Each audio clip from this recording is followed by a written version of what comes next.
Hello friends. आज मैं आपको अपने साथ लेके जा रहा हूँ हम्पी। हम्पी एक हिस्टोरिकल शहर है कर्नाटका में। तो जब मैंने वीडियो शूट किया था हम्पी का, उस टाइम मैंने एक्चुअली ढंग से ऑडियो रिकॉर्ड नहीं किया, उस वजह से मुझे इस वीडियो में वॉइस ओवर देना पड़ा है। फिर भी मैं होप करता हूँ आपको ये वीडियो पसंद आएगी। तो चलिए शुरू करते हैं आज का वीडियो।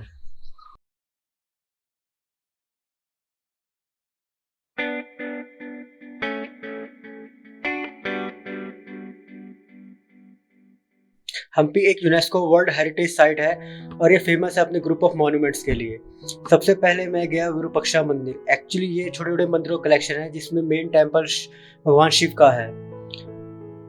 तो आपने नोटिस किया होगा कि साउथ इंडिया के टेम्पल में बड़े बड़े स्ट्रक्चर लगे होते हैं एंट्री गेट पे। इन्हें एक्चुअली में गोपुरम कहा जाता है, जो काइंड ऑफ एंट्री गेट है मेन टेम्पल के लिए। तो यहाँ का जो गोपुरम था वो कम से कम 160 फीट का था और ऑलमोस्ट 9-10 फ्लोर का।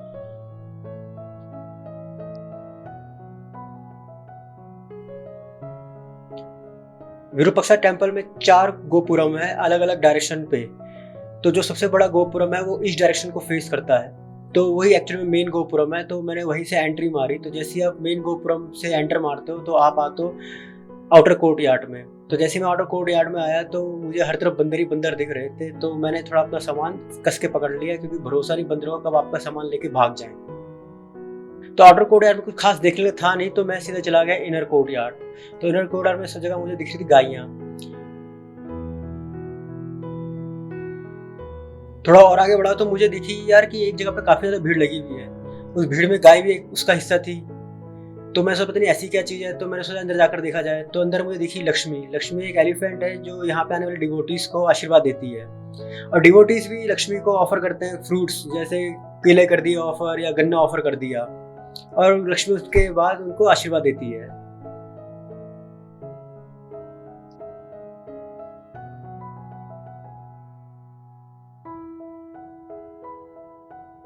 इसके बाद मैंने सोचा क्यों ना इनर कोर्ट को एक्सप्लोर किया जाए। तो मुझे सामने दिखा दीप स्तंभ और या फिर लैंप पिलर।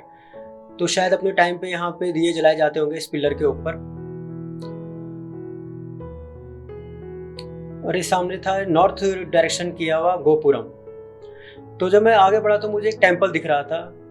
पूरा मुझे समझ नहीं आ रहा था ये टेम्पल किस चीज का है, लाइक किस भगवान को डेडिकेटेड है। पर जब मैं थोड़ा और आगे बढ़ा तो मैंने नोटिस किया कि यार यहाँ पर ना 3 नंदी बैठे हुए एक साथ सामने। तो जो मैंने पहली बार नोटिस किया है, मैंने कभी 3 नंदी एक साथ देख रहे थे। तो फिर मैं नंदी देख के तो समझ गया कि ये शिव जी का टेम्पल होगा। मंदिर के हर पिलर में, हर दीवार में, इवन छत में, हर जगह नक्काशियां की हुई थी। ये इमेजिन करना इतना डिफिकल्ट है कि यार इतने 100 साल पहले कैसे इन्होंने नॉर्मल टूल से कितने बड़े बड़े स्ट्रक्चर बनाए, उनमें इतनी भयंकर भयंकर नक्काशियां की हुई है। इस टेम्पल की एक खास बात ये भी है कि इसमें मैथमेटिक्स, ज्योमेट्री, इवन फिजिक्स के कॉन्सेप्ट्स का यूज किया गया है बनाते टाइम। मंदिर में कई पैटर्न्स हैं जो बार बार दोहराए गए हैं।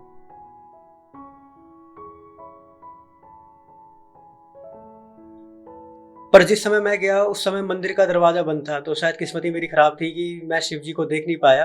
पर मैंने ऐसा सुना है कि जो मेन शिवलिंग है वो एक्चुअली पीतल का बना हुआ है।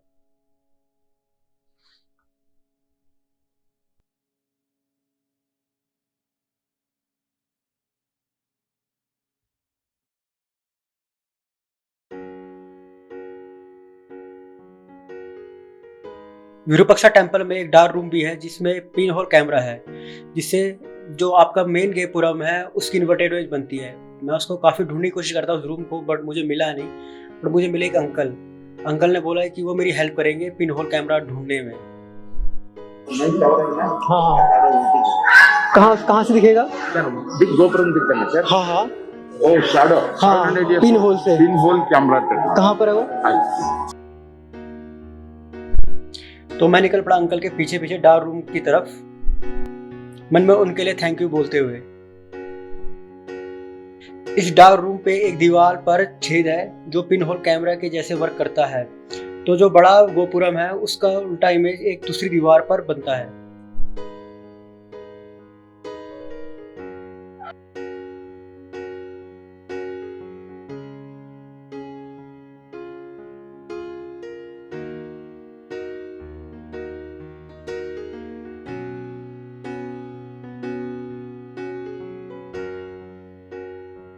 डार्क रूम देखने के बाद मैंने मुस्कुराते हुए अंकल को थैंक यू बोला और अंकल ने भी मुस्कुराते हुए अपना हाथ आगे बढ़ा दिया। तब मेरे को समझ आया कि अंकल ने क्यों निस्वार्थ भावना से मेरी हेल्प करी थी। फिर मैंने भी कुछ पैसे दे के उनका कर्ज उतार दिया।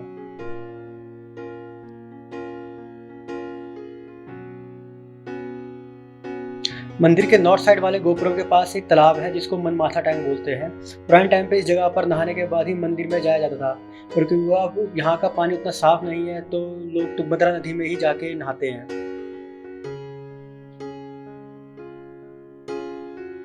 ये तालाब मेरा आखिरी डेस्टिनेशन था विरूपाक्षा टेम्पल में। इसके बाद मैंने अपनी साइकिल उठाई और निकल पड़ा अपने नेक्स्ट डेस्टिनेशन जो थी अंडरग्राउंड शिव टेम्पल।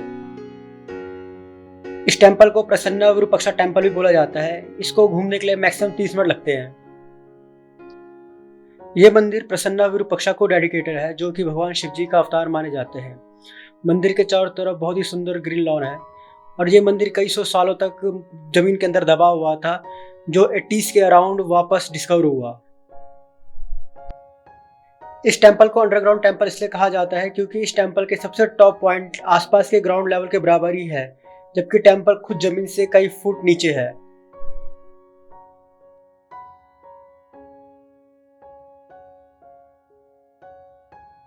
जमीन से नीचे होने के कारण यहाँ पे कई जगहों पे अंधेरा ही अंधेरा था, तो ज्यादा साफ दिखाई देता नहीं था, बट मुझे दिख गई नंदी दोबारा।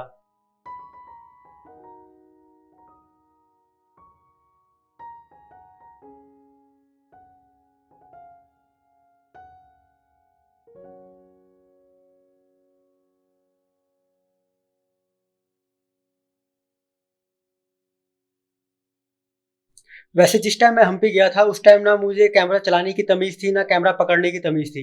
बस मुंह उठाया और रिकॉर्डिंग शुरू कर देता था, इसलिए कई जगह पर ठीक से वीडियो भी नहीं बनी।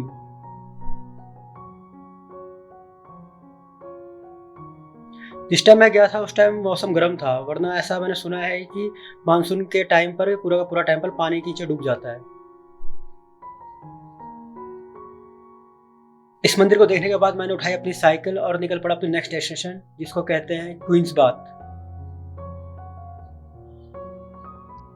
क्वींस बाथ रॉयल एनक्लोजर की तरफ जाने वाले रास्ते पर ही पड़ता है। वैसे ये स्ट्रक्चर भी चारों तरफ से ग्रीन लॉन से कवर है।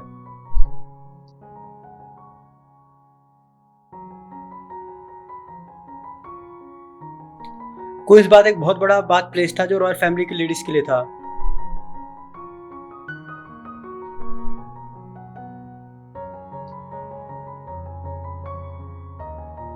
इस स्ट्रक्चर के अराउंड खाई बनाया हुआ है, जो आई थिंक इसलिए है कि ताकि कोई विदाउट परमिशन अंदर ना आ सके। इसको क्रॉस करने के लिए एक छोटा सा ब्रिज भी बनाया हुआ है ताकि कोई भी आसानी से अंदर आ सके।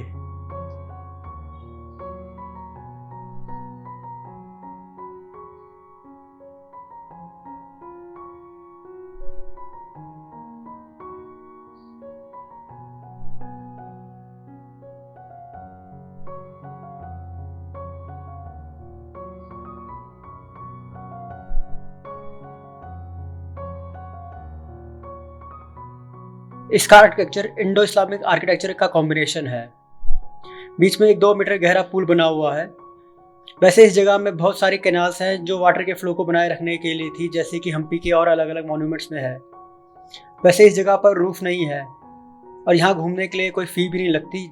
सेम अंडरग्राउंड शिव टेम्पल में भी घूमने के लिए कोई फ़ी नहीं लगती। क्वींस बाथ के बाद मैं चल पड़ा जनाना एनक्लोजर। जैसा नाम से ही पता चल रहा है कि ये एरिया एक टाइम पर रिस्ट्रिक्टेड था सिर्फ लेडीज़ के लिए।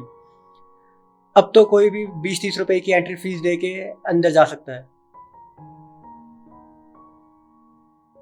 देखने के लिए बहुत मॉन्यूमेंट्स हैं, जैसा कि वॉच टावर, बेसमेंट और लोटस महल।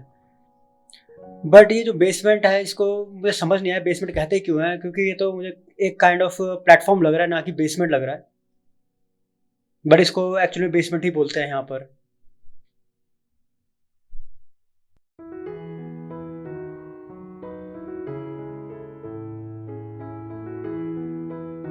ये एरिया चारों तरफ से ऊंची बाउंड्रीज और वॉच टावर से कवर्ड है। बट यहाँ की जो मोस्ट फेमस अट्रैक्शन है वो है यहाँ का लोटस महल। लोटस महल को इस तरह से डिज़ाइन किया गया है कि अगर आप ऊपर से देखो तो ये एक तरह का खुला हुआ लोटस दिखता है। लोटस महल में भी इंडो इस्लामिक आर्किटेक्चर डिज़ाइन का यूज़ किया हुआ है,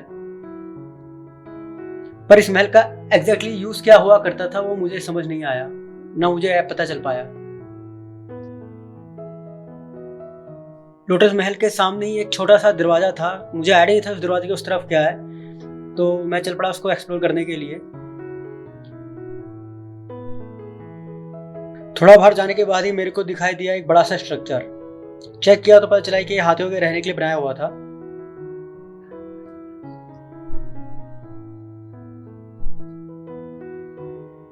ये हाथियों का अस्तबल शाही हाथियों के रहने के लिए बनाया हुआ था। ये एक ऐसा स्ट्रक्चर है जो अभी भी काफी हद तक सही सलामत है, और जगहों के जैसे भी यहाँ की भी जमीन हरी भरी थी।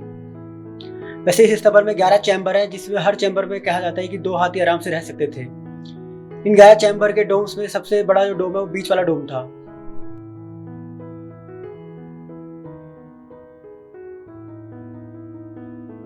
इसी अस्तबल के बगल में एक और बिल्डिंग है, जिसको बाद में कन्वर्ट कर दिया गया है आर्कियोलॉजिकल म्यूजियम में। यहाँ पर बहुत पुराने पुराने हिंदू देवी देवताओं की मूर्तियों को रखा गया है।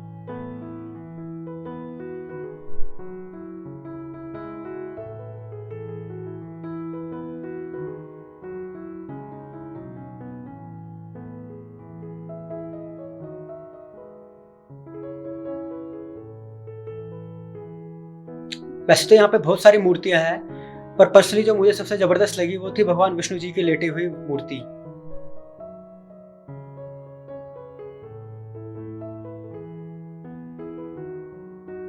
अब तक दिन के 11 बज चुके थे, और ये एरिया घूमने के बाद मैं उठाई साइकिल और निकल पड़ा दूसरी मंजिल की तरफ, जो थी रॉयल एनक्लोजर।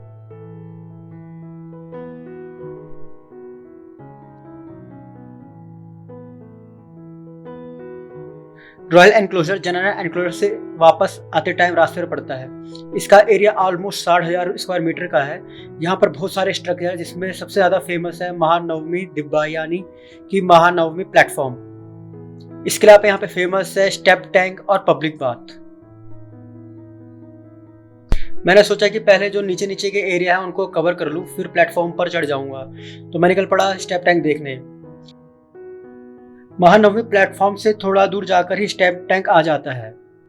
स्टेप टैंक पानी जमा करने का एक तरह का स्ट्रक्चर है, जिसमें सीढ़ियां बनी हुई होती है, जिससे कि आप नीचे जाके पानी भर सकते हो।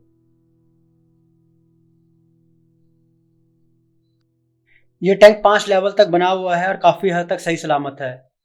इस स्टेप टैंक को पानी सप्लाई करने के लिए जमीन से ऊपर उठी हुई कैनाल या नॉचेस बनी हुई थी। थोड़ा सा और आगे गया तो मेरे को दिखा पब्लिक बाथ प्लेस, जो कि काफी बड़ा और काफी गहरा होता अगर पूरा पानी से भरा होता। वैसे इसका फ्लोर मोर्टार से कवर किया हुआ था। मैंने नोटिस किया कि हम्पी में बहुत सारे आर्टिफिशियल वाटर बॉडीज को बनाया गया था अपने टाइम में, जो अलग अलग चीजों के लिए यूज की जाती थी।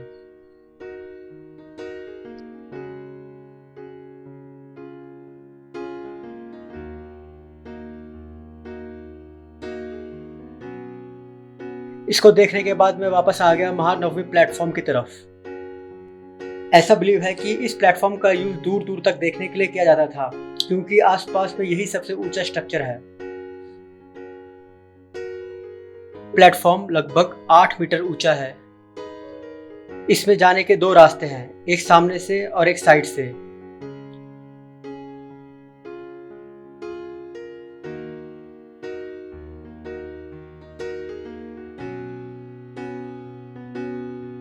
वैसे इस प्लेटफॉर्म के टॉप पर कुछ खास है नहीं देखने को, पर यहाँ से जो नज़ारा देखने को मिलता है उससे आदमी पूरा का पूरा घूम जाता है।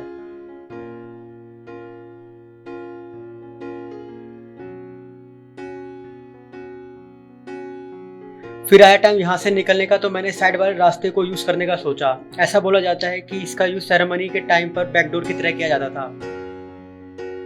वैसे दूर से ये प्लेटफॉर्म नॉर्मल स्ट्रक्चर लगता है, पर पास से देखने पर इस पे बहुत सारी मूर्तियों और डिजाइन कार्व किए हुए देखने को मिलते हैं।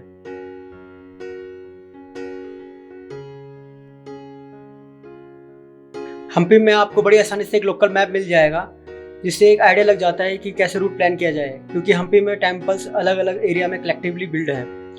तो आप एक जगह साइकिल या बाइक पार्क करके आसपास के मॉन्यूमेंट्स पैदल ही एक्सप्लोर कर सकते हो। आप ऑटो रिक्शा वाले से भी पैकेज डील कर सकते हो। मुझे उसका आइडिया नहीं कि कितना रुपये लगेगा, बट क्योंकि मुझे साइकिलिंग पसंद है इसलिए मैंने साइकिल ही प्रेफर करी, जो मुझे 100 रुपये की पड़ी 10 घंटे के लिए। हाँ, पर वो साइकिल गियरलेस थी, तो कई जगह पर साइकिल चलाने में आफत आ सकती है, क्योंकि हम्पी में कई जगह चढ़ाई है सड़कों पर। अब तक दिन के 2 बज चुके थे और मेरे 12 गर्मी की वजह से। रॉयल एनक्लोजर देखने के बाद मुझे यहाँ था विठल टेम्पल देखने के लिए, पर क्योंकि ये वीडियो ऑलरेडी बहुत बड़ा हो चुका है तो मैं विठल टेम्पल वाला पार्ट नेक्स्ट वीडियो में दिखाऊंगा। तो होपफुली आपको मेरा वीडियो पसंद आया होगा, and thank you for watching.